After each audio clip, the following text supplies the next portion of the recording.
الحمد لله. الحمد لله نحمده ونستعينه ونستغفره ونؤمن به ونتوكل عليه ونعوذ بالله من شرور أنفسنا ومن سيئات أعمالنا. من يهده الله فلا مضل له ومن يضلله فلا هادي له. ونشهد أن لا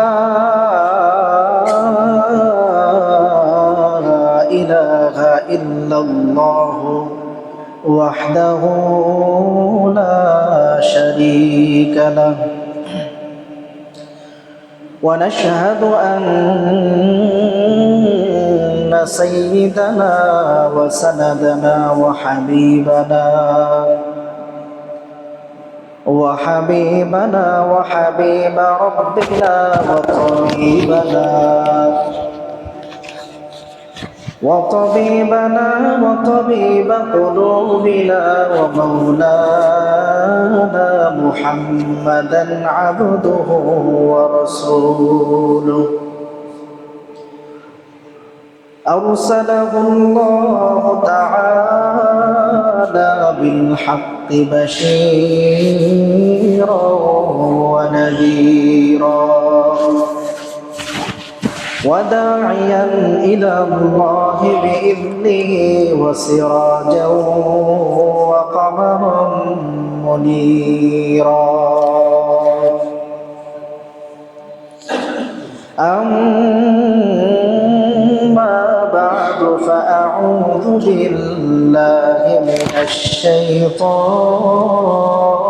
الرجيم. بسم الله الرحمن الرحيم. اقرأ باسم ربك الذي خلق. خلق الإنسان من علق. وقال رسول الله صلى الله عليه وسلم: طلب العلم فريضة على كل مسلم ومسلمة، أو كما قال رسول الله صلى الله عليه وسلم. صدق الله العظيم وصدق رسوله النبي الكريم، ونحن على ذلك لمن الشاهدين والشاكرين، والحمد لله رب العالمين. رہے میرے مسکن حوالی کعبہ، بنے میرے مدفن دیار مدینہ، بلغ العلا بکمالہ كشف الدجى بجماله، حسنت جميع خصاله. صلوا عليه وآله. درود شريف. اللهم صل على محمد وعلى آل محمد كما صليت على إبراهيم وعلى آل إبراهيم إنك حميد مجيد. اللهم بارك على محمد وعلى آل محمد كما باركت على إبراهيم وعلى آل إبراهيم إنك حميد مجيد الحمد لله মহান আল্লাহ পাকের দরবারে অসংখ্য অগণিত শুকর ও সুজুদ। আল্লাহ তাআলা আমাদেরকে দীর্ঘ একটা সপ্তাহ পর আবারও জুমার নামাজের উদ্দেশ্যে জুমার দিনে সবার আগে মসজিদে আসার বসার তৌফিক দান করেছেন, সাথে সাথে কোরআন এবং হাদিসের আলোকে কিছু কথা বলা এবং শুনবার তৌফিক দান করছেন। এজন্য সেই রব্বে কারিমের দরবারে আমরা সকলে কালিমাতুশ শুকর আদায় করি, সকলে একবার বলি আলহামদুলিল্লাহ।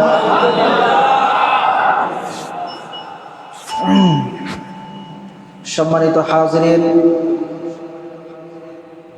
আল্লাহ তাআলা তার এই বিশ্ব জগতের মধ্যে ইসলাম ধর্মকে মনোনীত ধর্ম হিসেবে দুনিয়ার জমিনে প্রতিষ্ঠিত করেছেন এবং এই ইসলাম ধর্মের ভিতরে যতগুলো গুরুত্বপূর্ণ বিষয় রয়েছে, এই সমস্ত বিষয়গুলোর মধ্য থেকে আল্লাহ তাআলা সর্বোচ্চ পর্যায়ের গুরুত্ব দিয়েছেন হলো দ্বীনি ইলমকে, অর্থাৎ কোরআন এবং হাদিসের ইলম শিক্ষা করাকে আল্লাহ তাআলা সর্বোচ্চ পর্যায়ের গুরুত্ব দিয়েছেন এবং মর্যাদা দিয়েছেন। রাসূলুল্লাহ সাল্লাল্লাহু আলাইহি ওয়াসাল্লাম দুনিয়ার জমিনে আসার পর থেকে নিয়ে আনুষ্ঠানিকভাবে রাসূলের কাছে নবুয়ত আসার আগ পর্যন্ত আল্লাহ তাআলার পক্ষ থেকে কোনো ওহী রাসূলের কাছে আসে নাই। 40 বছর যখন রাসূলের পূরণ হলো, এই 40 বছর বয়সে রাসূলুল্লাহ সাল্লাল্লাহু আলাইহি সাল্লাম হেরা গুহায় ধ্যানমগ্ন রইলেন। তো ওই হেরা গুহায় আল্লাহ তাআলা সর্বপ্রথম রাসূলকে ওহীর মাধ্যমে রাসূলের কাছে নবুয়তের সংবাদ প্রেরণ করেছেন। আল্লাহ তাআলা হযরতে জিবরাইল আলাইহিস সালামের মাধ্যমে সর্বপ্রথম যেই কথাটা বলে সংবাদ পাঠিয়েছেন সেই কথার নাম হলো ইকরা, অর্থাৎ রাসূল আপনি পড়েন। সর্বপ্রথম কথা রাসূলের কাছে আল্লাহর পক্ষ থেকে যেই কথাটা আসছে সেটা কি? ইকরা, রাসূল আপনি পড়েন, আপনি জ্ঞান অর্জন করেন, ইলম অর্জন করেন। আল্লাহ তাআলার পক্ষ থেকে সর্বপ্রথম কথাই এইটা। সুতরাং এই দিক থেকে যদি আমরা বিবেচনা করি তাহলে কোরআন এবং হাদিসের ইলম অর্জন করা ইসলাম ধর্মের ভিতরে সর্বোচ্চ পর্যায়ের গুরুত্বপূর্ণ। এজন্য আজকের জুমার মধ্যে আমরা, যেহেতু বৎসর শেষ, ডিসেম্বর মাস চলে, সামনের মাস থেকে বিভিন্ন প্রতিষ্ঠানে ভর্তি শুরু হবে, এজন্য এই দিক থেকে লক্ষ্য করে আজকের জুমায় আমরা ইলমের গুরুত্ব এবং ফাজাইল এবং আল্লাহ বাঁচিয়ে রাখলে সামনের জুমাগুলোতে মাদ্রাসা শিক্ষার ইতিহাস, ঐতিহ্য, অবদান, গুরুত্ব এগুলো নিয়ে আলোচনা করব ইনশাআল্লাহ তাআলা। আল্লাহ তাআলা আমাদেরকে বোঝার তৌফিক দান করেন, সকলে বলি আমিন।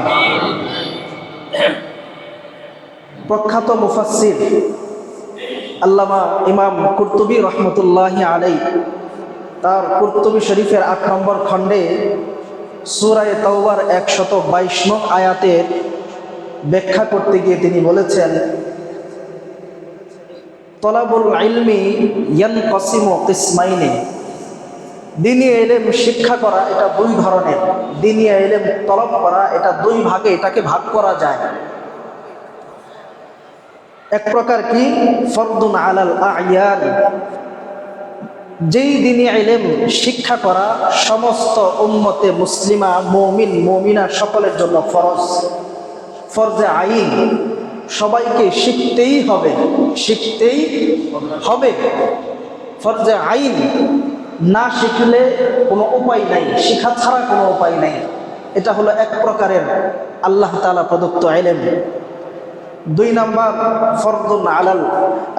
ফরদুন আলাল কিফায়া, 2 নাম্বার হচ্ছে ফরজে কিফায়া, যেটা শিখাটা সবার জন্য ফরজ নয়।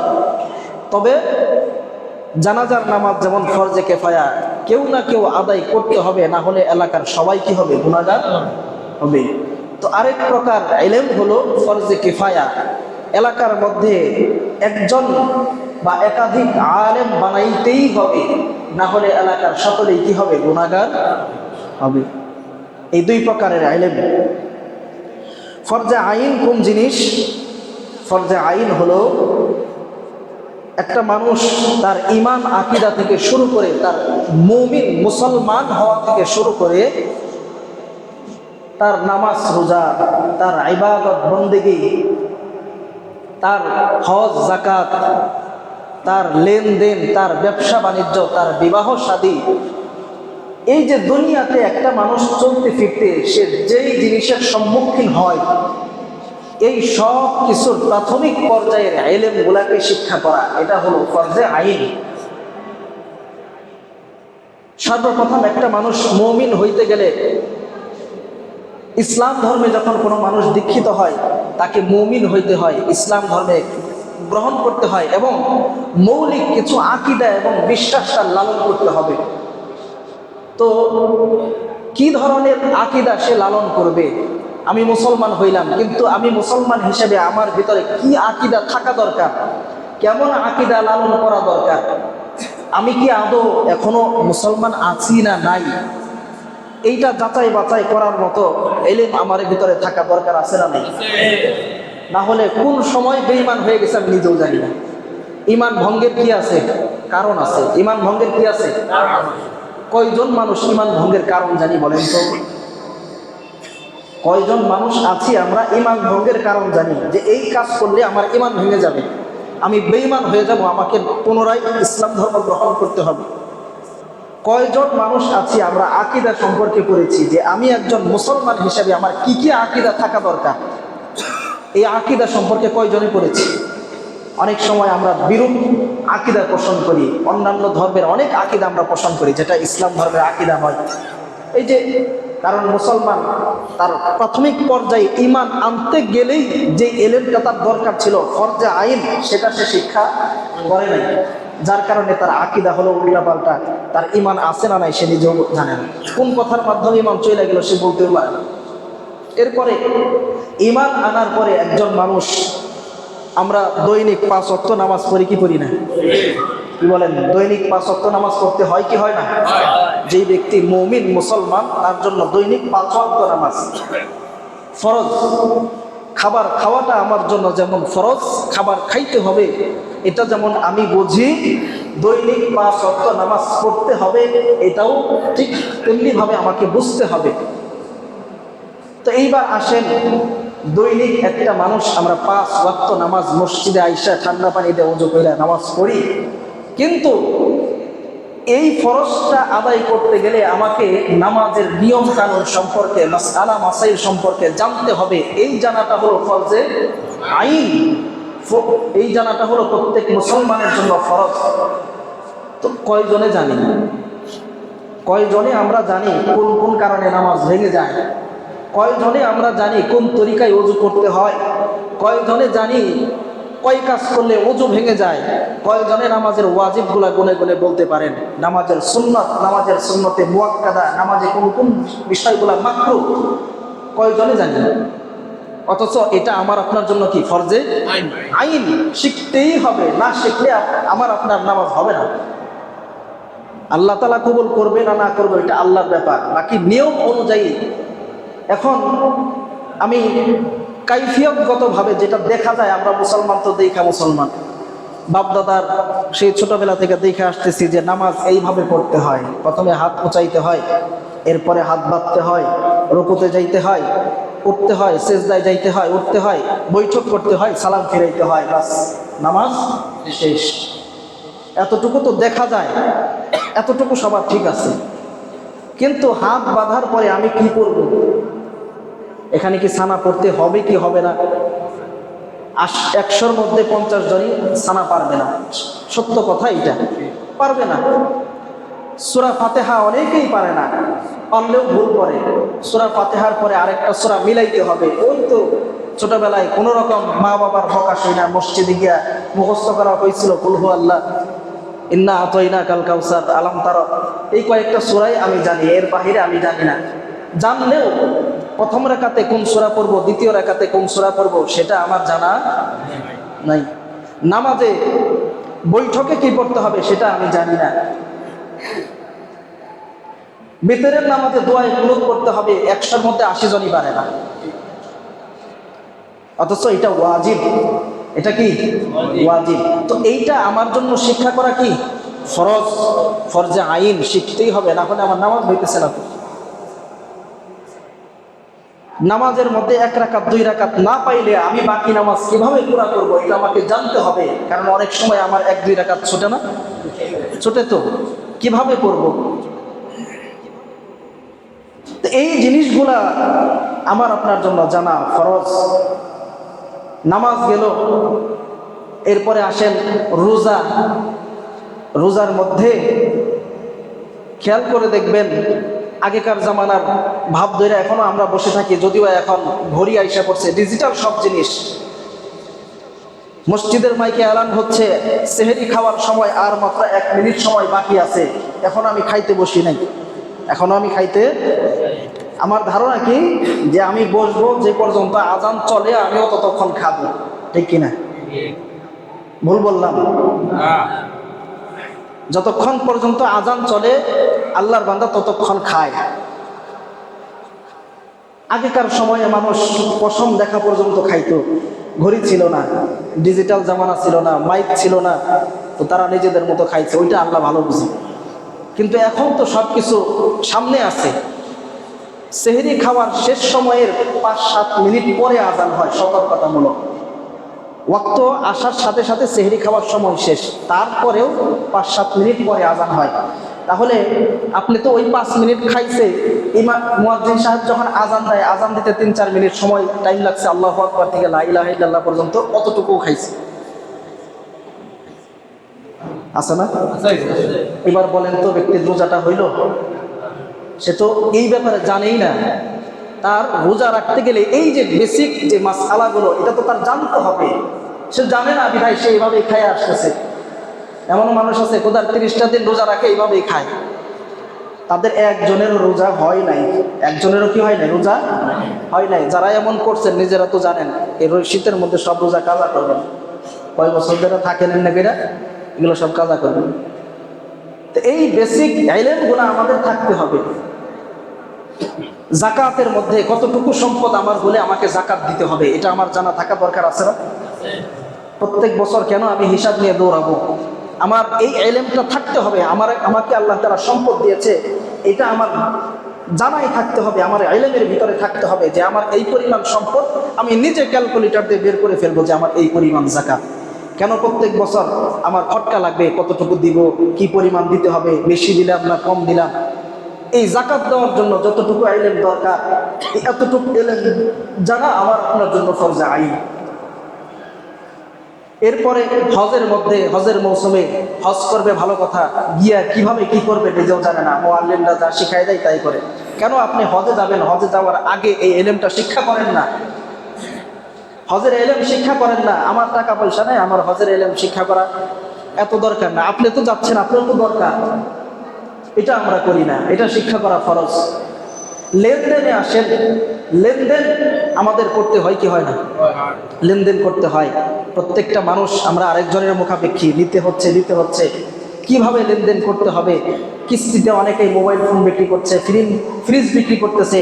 কোন পদ্ধতিতে কিস্তি দিলে আমার কিস্তি জায়েজ হবে, কোন পদ্ধতিতে দিলে হারাম? জিগান্ত কিস্তি আলারে, সে কি মাসআলা জানে কিনা? তো না যাই না, ব্যবসা করলে ব্যবসা তো হারাম হওয়ার সম্ভাবনা আছে। এজন্য ব্যবসায়িক ভাই, ব্যবসা করতে গেলে যেই পরিমাণ প্রাথমিক ইলম আপনার দরকার, এটা শিক্ষা করা আপনার জন্য খরচ। বিবাহ শাদী করতে হয়নি? বিবাহ শাদী করতে হয়? কথা বলেন না, কেউ বিয়ে করে না। বিবাহ শাদী করতে হয় কি হয় না? তাহলে মুরব্বীরা যে বিবাহের দিন মানে ওই লোক ওর মতো ফেরেশতা দুনিয়াতে নাই, ওর যেমনি কয় ওইভাবেই। আর একটা টুপি পরাই দিছে, শেরওয়ানি পরাই দিছে, মুরব্বীরা যদি ওইখানে যে বসো এখানে, ওইখানে যে বসো এখানে, এটা বলো সেটা বলো। ওই দিনের জন্য বান্দা ফেরেশতা, ওই দিন সবচাইতে ভদ্র বর সাহেব, ঠিক আছে, সে আগে পরে যাই হোক না কেন। তো এই বিবাহ শাদী করতে গিয়া দেখেন না বিবাহের মাসআলা কয়জন যাই না বিবাহ করতে গেছি। বিবাহ তো করছেন বেশিরভাগ মানুষ, কয়জনে মাসআলা যাই না গেছেন কিভাবে বিবাহ করতে হবে, বিবাহের মধ্যে কোন পদ্ধতিতে বিবাহ করলে বিবাহটা আমার সবচেয়ে বেশি সহি হবে, একেবারে বিদআত মুক্ত বিবাহ হবে, কি কি করতে হবে, কি কি করা যায় বিবাহের মধ্যে, কি কি করা যায় না জানি না। এইভাবে বিবাহ করে চলে আসছেন কাজী সাহেবের উপরে হাওলা ঘেরা। এজন্য এই এলেমগুলা না থাকার কারণে কত ভুল যে মানুষ করে, কত ভুল যে মানুষ করতেছে এর কোনো ঠিক ঠিকানা নাই, কারণ এলেম জানা নাই। বিবাহ শাদীর ভিতরে বাবা আছে, নিজে স্বয়ং সম্পূর্ণ আছে, এরপরে উকিল বাবা বানায় কি বানায় না? ইসলামে কোনো উকিল বাবা আসেনি, ইসলামের শরীয়তে কোনো কি নাই, উকিল বাবা নাই। তিতা লাগলেও সত্য যে হুজুররা এখন নতুন নতুন হাদিস বের করে, আমাকে বাপদাদারা কত সুন্দর বিবাহ শাদী পড়াইছে, কত কিছু করছে, এখন হুজুররা খালি নতুন নতুন হাদিস যত সংক্ষেপ করা যায়, যত কি করা যায়। আমরা কি হাদিস নতুন বানাই? হাদিস তো নতুন না, কিতাবের নিয়ম কানুন কিতাবেই আছে, তবে আগে আপনাদের কাছে পৌঁছায় নাই, এখন হয়তো পৌঁছায়, এজন্য আপনাদের কাছে নতুন লাগে, ঠিক কিনা? এখন নতুন লাগে। উকিল বাবা বানায় বসে আছে, উকিল বাবার সাথে দেখা সাক্ষাৎ করা হালাল না হারাম? উকিল বাবার সাথে মেয়ের দেখা দেওয়া যায় না, এটা তো বাবাই না। বিবাহ শাদীর মধ্যে উত্তম পদ্ধতি আন-নিকাহ ইয়ানআকিদু বিল ইজাব ওয়াল কবুল, ইজাব কবুলের মাধ্যমে বিবাহ হবে, এটা কিতাবাতিক নিয়ম, সব কিতাবের মাসআলা কিতাবুন নিকার মধ্যে এইভাবেই আসছে। মেয়ের বাবা মেয়ের কাছ থেকে অনুমতি নেবে যে তোমাকে বিবাহ দিতে চাই, তুমি কি রাজি আছো কিনা, ব্যাস মেয়ে রাজি। ছেলের বাবা আসবে, মেয়ের বাবা আসবে, মেয়ের বাবা এসে ছেলের হাত ধরে বলবে তোমার কাছে আমার মেয়েকে বিবাহ দিলাম। ছেলে বলবে আমি কবুল করলাম, আলহামদুলিল্লাহ, বিবাহ হয়ে গেছে। বলেন না বিবাহ হয়ে গেছে। আর কি তা এটার মধ্যে এত কাহিনী কি? 3 বার কবুল বলতে হবে, না বললে হবে না, অমুকের কাছে যাইতে হবে, অমুক করতে হবে, সেই করতে হবে, এগুলো তো কিতাবের নিয়ম না, এগুলো বানানো পদ্ধতি। হ্যাঁ, এই যে এলেমগুলা জানা থাকতে হবে। অনেক সময় হাসি তামাশা করেও মানুষ বিবাহ করে, হাসি তামাশা করে মানুষ বিবাহ করে। আপনারা দেখে থাকবেন বিভিন্ন নাট্য মঞ্চ, বিভিন্ন অভিনয়ের ময়দানে বিবাহ হয় না? বিবাহ হয়, বিভিন্ন অভিনয়ের ময়দানে বিবাহ হয়। যৌতুক নিয়ে কৌতুক করতে গিয়ে বিবাহ হয়ে গেছে, হাজার হাজার মানুষ সাক্ষী আছে। রাসূলুল্লাহ সাল্লাল্লাহু আলাইহি ওয়াসাল্লাম হাদিসের মধ্যে ইরশাদ করেছেন, জিদ্দুহুন্না জিদ্দুন ওয়া হাজলুহুন্না জিদ্দুন। সালাতুন, 3 প্রকারের জিনিস আছে যেটা সিরিয়াস ভাবে করলেও সিরিয়াস, হাসি তামাশা করে করলেও ওটা সিরিয়াস। বুঝে আসছে কথাটা? কেউ যদি করার জন্যই করে তাহলে তো হবেই, কেউ যদি এমনি দুষ্টামি করে করে, হাসি তামাশা করে করে, তারপর ওইটা হয়ে যাবে। 1 নম্বর আন-নিকাহ, বিবাহ। 2 নম্বরে আত-তালাক, 3 নম্বরে রাজআত, তালাক দেওয়ার পরে যদি রাজআত করতে চায়, 1 তালাকে রাজিআই হইলে সেখানে রাজআত হয়ে যাবে। তো 1 নম্বরে নিকাহ। মনে করেন হাজার হাজার দর্শক দেখতেছে, একজনে বর, একজনে বউ, আরেকজনে কাজী সাহেব সাইজা বসে রয়েছে, এরপরে সেখানে বিবাহ অনুষ্ঠান খেলা হচ্ছে। একজনে এত টাকা দিন মহর ধার্য করিয়া এর সাথে একে বিবাহ দিলাম, বলো বাবা কবুল, সে বলতেছে কবুল, মেয়েকে বলতেছে বলো মা কবুল, সেও বলতেছে কবুল, সাক্ষী হাজার হাজার দর্শক। বুঝে আসছে কথা? কি বিবাহ হয়ে গেছে, তো খেলতামাশায় বিবাহ হয়ে গেছে। অনেক সময় স্যার ম্যাডাম তাদের বাচ্চাগুলা স্কুলে নিয়ে যায় না, ছোট মেয়েরে মনে করেন যে স্যারে সব করে স্কুলে নিয়ে গেছে, কলেজে নিয়ে গেছে।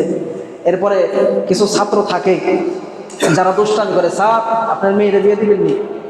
হ্যাঁ, স্যারে কয় বিয়ে করবানি, যাও দিলাম বিবাহ। ছেলে কি কয় আলহামদুলিল্লাহ, ক্লাস ভর্তি ছাত্রছাত্রী সবাই সাক্ষী, বিবাহ হয়ে গেছে। বিবাহ হয়ে গেছে। কত জনে যে এমনি বিবাহ করছে আল্লাহ জানে, খেলবার যায় খবর নেই। তাহলে বিবাহ হইলে সমস্যা কি? এই মেয়ের বিবাহ, এর স্বামী যতদিন পর্যন্ত তালাক না দিবে এই মেয়েকে অন্য জায়গায় বিবাহ দেওয়া যাবে? হবে না তো বিবাহ। তো এই খেলতামাশাই হয়ে গেছে। আরেকটা হলো তালাক। তালাকের ব্যাপারে যদি বলতে হয়, এটা খুব দুঃখজনক ব্যাপার। বেশিরভাগ আমাদের কাছে যতগুলা মাসআলা আসে, 100 আসলে 99টাই তালাকের মাসআলা। অথচ এই ব্যাপারে আমার মাসআলা জানা নাই যে তালাক কিভাবে দিতে হয়, কয়টা দিতে হবে, এই ব্যাপারে কারো জানা নাই। পুরুষ মানুষ মনে করে আমার তো একটা অস্ত্র আছে, রাগ উঠলে আমার 3 কথার একটা কি আছে, অস্ত্র দিলাম কইলে, 3 কথা কইলে কইলাম।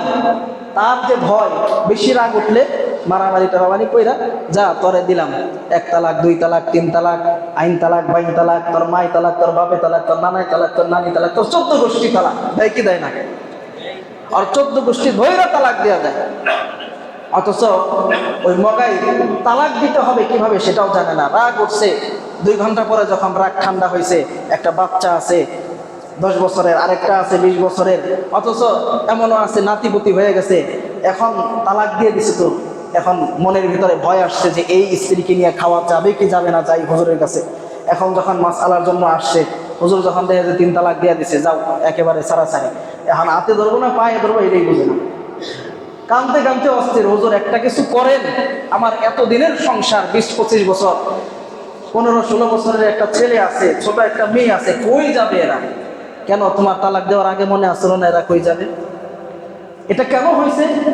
সে বিবাহ করছে, কিন্তু তালাক দেওয়ার যে মাসআলা মাসাইল, কিভাবে দিতে হবে, কিভাবে তালাক দেওয়া যায়, এটা তার জানা নাই।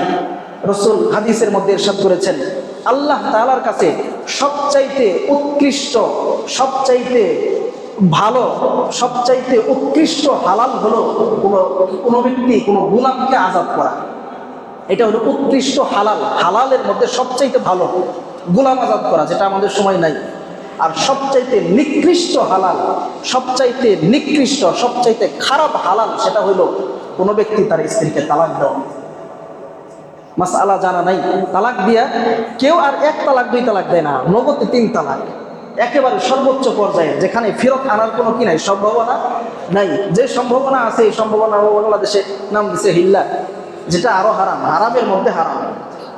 তো এই ব্যক্তি না জানার কারণে এই কাজটা করলো। দুঃখ লাগে, এগুলো অনেক সময় বলতে মনে চায়, এত গভীরে যাওয়ার কথা ছিল না, তারপর কথা আইসা যাইতেছে। এই জন্য বলি যে এই জিনিসগুলা সতর্ক না হইলে কত মানুষ অবৈধভাবে সংসার করতেছে। এই হুজুরের কাছে গেছে, যখন মাসআলা আসে রাখা যাবে না, আরেকজনের কাছে গেছে, মাসআলা আসছে রাখা যাবে না, তখন এই ব্যক্তি কি মনে হয়? আপনার নিজেকে নিয়ে নিজে চিন্তা করেন যে আপনার 20 বছরের সংসার যদি ভেঙে যায়, আপনার কি মনে হয় এই স্ত্রীকে ছাড়াটা সম্ভব? মইরা যাওয়া সম্ভব, তারপরও এই সংসারটা ভেঙে দেওয়া কেমন যেন সম্ভব না। ছেলে সন্তান কই যাবে, স্ত্রীর কই রেখে আসবো? অথচ শরীয়ত মোতাবেক তার সাথে থাকা একেবারে হারাম, কিয়ামত পর্যন্ত হারাম। তাহলে শেষমেশ কি করে? এদিক সেদিক একটু ঘুরে, কয়দিন গেলে একটু শিথিল হয়, ওইভাবেই থাকে। যতদিন পর্যন্ত স্ত্রীর সাথে থাকে ততদিন জিনার গুনাহ। যত সন্তান পয়দা হয় সব জানার সন্তান, সব হারামের সন্তান, সব হারামের সন্তান। আপনি খোঁজ খবর নিয়ে দেখেন, যারা আমাদের কাছে মাসআলার জন্য আসে, আমরা তো সমাধান এটা দিয়ে দিই, তারপরে তার খোঁজ নেওয়া হয় না। খোঁজ নিলে দেখা যাবে এখনো সে সংসার করতেছে, এখনো সে সংসার করে। কেন হয়েছে? তার ফরজে আইন যে ইলমটা তার শিক্ষা করা দরকার ছিল, এটা তার ভিতরে না থাকার কারণে হারাম সংসার করতেছে। তো এই যে এটা হলো ফরজে আইন, এই ইলমটা আমাদের সবার জন্য শিক্ষা করা ফরজ, যেটা রাসূলুল্লাহ সাল্লাল্লাহু আলাইহি ওয়াসাল্লাম বলেছেন, তালাবুল ইলমি ফরিদাতুন আলা কুল্লি মুসলিম। প্রত্যেকটা মুসলমানের জন্য দ্বীনি ইলম শিক্ষা করা ফরজ। প্রত্যেকটা মুসলমানের জন্য দ্বীনি ইলম শিক্ষা করা ফরজ। কতটুকু? তার ঈমান, আমল, ইবাদত, বন্দেগী, লেনদেন, বিবাহ শাদী, চলতে ফিরতে যেই জিনিসগুলার সে সম্মুখীন হয়, সে যাতে হারাম কিছু করে না বসে, সে যাতে ইসলামের বাহিরে চলে না যায়, এই জন্য তার এতটুকু জানাটা ফরজ, এতটুকু জানা ফরজ। এবার নিজের সাথে হিসাব মিলান, আমি কতটুকু জানি, আমি আমার খরচটা কতটুকু আদায় করতে পারছি। যদি পারি তো আলহামদুলিল্লাহ, আর যদি না পারি আজকে থেকে লাগবেন যে আমার ফরজ পরিমাণ যতটুকু দরকার চলতে ফিরতে আমার লাগে, ইনশাআল্লাহ আমি এখন থেকে শিখা শুরু করব। পারবো তো ইনশাআল্লাহ? আর না হইলে এই যে ধরনের বিপদের সম্মুখীন হইতে হবে। দ্বিতীয় প্রকার ইলম হলো ফরজে কিফায়া, যেটা সবার জন্য কিনা ফরজ না, তবে কিছু মানুষের এই ইলম অর্জন করতে হবে, না হলে সবাই গুনাহগার হবে। আল্লাহ তাআলা বলেন, ওয়া মা কানাল মুমিনুনা লিয়ানফিরু কাফা ফালাউলা নাফার মিন কুল্লি ফিরকাতিন মিনহুম তাইফাতুল লিয়াতাফাক্কাহু ফিদ-দীন وَلِيُنذِرُوا قَوْمَهُمْ إِذَا رَجَعُوا إِلَيْهِمْ لَعَلَّهُمْ يَحْذَرُونَ। আল্লাহ তাআলা বলতেছেন, কোন মুমিন সম্প্রদায়ের জন্য এটা উচিত নয় সবাই মিলে জিহাদের জন্য বের হয়ে যাবে, কেউ ইলম শিক্ষা করবে না, এটা উচিত না। আল্লাহ তাআলা সবাইকে একত্রে ইলম থেকে বিরত থাকতে না করেছেন। সবাই একসাথে জিহাদে চলে যাবেন, এটাও নিষেধ করেছেন। কিছু মানুষ জিহাদ করবেন, সমাজের মধ্যে কিছু মানুষ এমন থাকতে হবে যারা দ্বীনি ইলম শিক্ষা করবে। ফালাউলা নাফার মিন কুল্লি ফিরকা, আল্লাহ তাআলা বলে তোমাদের মধ্যে কেন একটা ফিরকা, একটা দল এমন হয় না? লিয়াতাফাক্কাহু ফিদ-দীন, যারা নাকি দ্বীনি ইলম শিক্ষা করবে, কোরআন হাদিসের ইলম শিখবে, হাফেজ হবে, আলেম হবে, মাওলানা হবে, মুহাদ্দিস হবে, কেন এমন একটা দল বের হয় না? এরা কি করবে? যখন নাকি শিক্ষা গ্রহণ করবে দূর দূরান্ত গিয়ে শিখবে, এরপরে নিজ এলাকায় ফিরে আসবে। বাকি যেই সমস্ত লোক দ্বীনি ইলম শিক্ষা করতে পারে নাই, এরা যাতে ফরজ পরিমাণ ইলম শিখতে পারে, এদের পিছনে এরা মেহনত করবে, এদের পিছনে এরা মেহনত করবে। আল্লাহ তাআলা বলতেছে, এজন্য দ্বীনি ইলম সবাই শিখবে এটাও হবে না, আবার কেউ শিখবে না এটাও হবে না। কিছু মানুষ শিখবে, কিছু মানুষ অন্য কাজ করবে। এটা আল্লাহ তাআলা আমাদেরকে বলেছেন। আল্লাহ তাআলা এই ইলমকে রাসূলুল্লাহ সাল্লাল্লাহু আলাইহি ওয়াসাল্লামকে কোনো কিছু আল্লাহ তাআলা এত বেশি বেশি শিখতে বলেন নাই, যত বেশি চাওয়ার কথা বলা হয়েছে ইলম। আল্লাহ তাআলা বলেন, ওয়া কুর রব্বি জিদনি ইলমা, আপনি আমার কাছে বেশি বেশি ইলম চান, বেশি বেশি জ্ঞান চান। আল্লাহ তাআলা বলছেন, অন্য কিছু এত চাওয়ার কথা আল্লাহ বলে নাই, যেই পরিমাণে ইলম চাওয়ার কথা বলেছে আল্লাহ তাআলা। এজন্য বেশি বেশি ইলম চাইতে হবে, কারণ আল্লাহ তাআলার পক্ষ থেকে যত নিয়ামত আছে সবচাইতে কাছের নিয়ামত হলো ইলম। সবচাইতে কাছের নিয়ামত কি? ইলম। কেন কাছে? হযরতে মূসা আলাইহিস সালাম তার সম্প্রদায়ের সামনে দাঁড়াইয়া যখন বক্তব্য দিতেছিলেন, সবাই জিজ্ঞাসা করে, ও মূসা আলাইহিস সালাম, বর্তমান সময়ে সবচাইতে জ্ঞানী ব্যক্তিকে, সবচাইতে জ্ঞানীকে? হযরতে মূসা আলাইহিস সালাম চিন্তা করলেন, আমি যেহেতু বর্তমান সময়ের নবী, এজন্য আমার চাইতে বেশি জ্ঞানওয়ালা ব্যক্তি দুনিয়ার জমিনে এই সময় থাকবে না, এটাই তো স্বাভাবিক। অহংকার নিয়ে না। মূসা আলাইহিস সালাম বলতেছে, আমি যেহেতু নবী, তো নবী হলো সর্বশ্রেষ্ঠ মানুষ, তো এদের উপরে তো বেশি শিক্ষিত কেউ থাকার কথা না। মূসা আলাইহিস সালাম বলতেছে, আমি তো সবচাইতে বেশি জ্ঞানী। আল্লাহ তাআলা হযরতে মূসা আলাইহিস সালামকে বলতেছে, কথাটা বেশি আমার ভালো লাগলো না, কারণ ইলমকে তুমি তোমার নিজের দিকে সম্পর্কিত করেছ। তোমার এইটা বলা উচিত ছিল যে সবচাইতে বেশি জ্ঞানী আল্লাহ। কথা বলেন ঠিক কিনা? সবচাইতে বেশি জ্ঞানী কে? আল্লাহ, সকল জ্ঞানের অধিকারী। আল্লাহ তাআলা হযরতে মূসা আলাইহিস সালামকে বলতেছে, যাও, তোমার চাইতেও বড় জ্ঞানী আছে, বেশি জ্ঞানীওয়ালা লোক আছে, তার সাথে গিয়া সাক্ষাৎ করো। আল্লাহ তাআলার এই হুকুম পাইয়া হযরতে মূসা আলাইহিস সালাম বের হয়ে গেলেন হযরতে খিজির আলাইহিস সালামের সাথে দেখা সাক্ষাৎ করার জন্য। আল্লাহ তাআলা এই খিজির আলাইহিস সালাম এর সম্পর্কে বলেছেন সূরা কাহাফের মধ্যে। আল্লাহ তাআলা বলেন, ফাওয়াজাদা আবদাম মিন ইবাদিনা আতাইনাহু রাহমাতাম মিন ইনদিনা ওয়া আল্লামনাহু মিন লাদুন্না ইলমা। আল্লাহ তাআলা এই আয়াতের মধ্যে হযরতে খিজির আলাইহিস সালামের কথা বলেছেন। আল্লাহ বলেন, আমার বান্দাদের মধ্য থেকে একটা বান্দা আছে যাকে আমি রহমত দান করেছি এবং আমার পক্ষ থেকে ইলম দিয়েছি। আমার পক্ষ থেকে কি দিয়েছি? রহমত, এবং আমার পক্ষ থেকে ইলম দিয়েছি। আল্লাহ তাআলা দুইটার কথা বলছেন, দুটোটাই আল্লাহ বলেছেন, আমার পক্ষ থেকে দিয়েছি রহমত, আমার পক্ষ থেকে দিয়েছি ইলম। কিন্তু কোরআনের মধ্যে, এই আয়াতের মধ্যে দুই দেওয়ার মধ্যে আল্লাহ তাআলা দুই শব্দ ব্যবহার করেছেন। প্রথমে যখন আল্লাহ রহমতের কথা বলেন, আল্লাহ তাআলা বলছেন ইনদিনা, আমার পক্ষ থেকে। এখানে ইনদুন শব্দ, ইনদা শব্দ ব্যবহার করেছে, ইনদা। আর দ্বিতীয় ক্ষেত্রে আল্লাহ তাআলা আল্লামনাহু মিল্লাদুন্না ইলমা, তাকে আমি ইলম দিয়েছি। ইলমের ক্ষেত্রে আল্লাহ তাআলা লাদুন শব্দ ব্যবহার করেছে। প্রথমে রহমতের ক্ষেত্রে ইনদুন, ইনদি, দ্বিতীয় ক্ষেত্রে লাদুন। তো এই দুটোটাই আমার পক্ষ থেকে, অর্থ আমার পক্ষ থেকে। তাহলে দুই শব্দ কেন? মুফাসসিরিনে কেরাম বলেন দুই শব্দ আল্লাহ তাআলা এই জন্যই বলেছেন। ইনদি শব্দের অর্থ হলো আমার কাছে। এই আমার কাছে দ্বারা বোঝানো হলো, যেমন আমার কাছে একটা মোবাইল আছে কিন্তু আমার সাথে নাই, আমার পকেটে এখন নাই, কিন্তু আমার একটা কি আছে? মোবাইল আছে। আমার কাছে একটা আলমারি আছে, আমার একটা আলমারি আছে কিন্তু সেটা আমার সাথে নাই, কিন্তু আমার কাছে আছে। আরেকটা হলো আমার পকেটে কিছু টাকা আছে, সেটা আমার সাথে আছে। তাহলে দুই সাথের পার্থক্য আছে না? দুই সাথের পার্থক্য আছে। একটা সাথে থাকা সব সময়, আরেকটা আছে কিন্তু সাথে নাই এখন। এজন্য আল্লাহ তাআলা এই ইনদি শব্দ দিয়া রহমত ব্যবহার করেছেন। আমার পক্ষ থেকে আমি খিজির আলাইহিস সালামকে রহমত দিয়েছি, এটার ক্ষেত্রে আল্লাহ তাআলা আমার পক্ষ বলেছে, কিন্তু ইনদি শব্দ একটু দূরবর্তী। কিন্তু ইলম দেওয়ার ক্ষেত্রে আল্লাহ তাআলা বলেছেন আল্লামনাহু মিল্লাদুন্না ইলমা, আমার পক্ষ থেকে, আমার থেকে আমি খিজির আলাইহিস সালামকে ইলম দান করেছি। সুবহানাল্লাহ। তাহলে ইলমের নিয়ামতটা আল্লাহ তাআলার সবচাইতে বেশি কাছের, সবচাইতে বেশি কাছের কোরআন হাদিসের ইলম। এজন্য যেই ব্যক্তি কোরআন হাদিসের ইলম শিখবে, যেহেতু আল্লাহর কাছের জিনিস, এজন্য ফাজাইলও বেশি, ফাজাইলও বেশি। হযরতে আবু দারদা রাদিয়াল্লাহু তাআলা আনহু বলতেছেন, একবার আমার কাছে একটা লোক আইসা বলতেছে, ওগো আবু দারদা রাদিয়াল্লাহু তাআলা আনহু, আমি শুনেছি তোমার কাছে নাকি নবীর একটা হাদিস আছে, আমি এই হাদিসটা তোমার কাছে শিখতে আসলাম। হযরতে আবু দারদা বলে, তুমি তো হাদিস শেখার জন্য আসছো, কোথা থেকে আসছো? ওই লোকটা বলতেছে, দূর মদিনা থেকে আমি সফর করে তোমার কাছে একটা হাদিস শেখার জন্য এসেছি, ইলম শেখার জন্য গেছি। খেয়াল করবেন, হযরতে আবু দারদা বলতেছে, তুমি কি আমার কাছে শুধুমাত্র ইলম শেখার জন্যই আসছো, নাকি ব্যবসা বাণিজ্য করার জন্য আসছো? সময় পাইছো এই জন্য ইলম শেখার জন্য আসছো? বলে, না, আমি শুধুমাত্র ইলম শেখার জন্য আসছি, আমার আর কোনো উদ্দেশ্য নাই।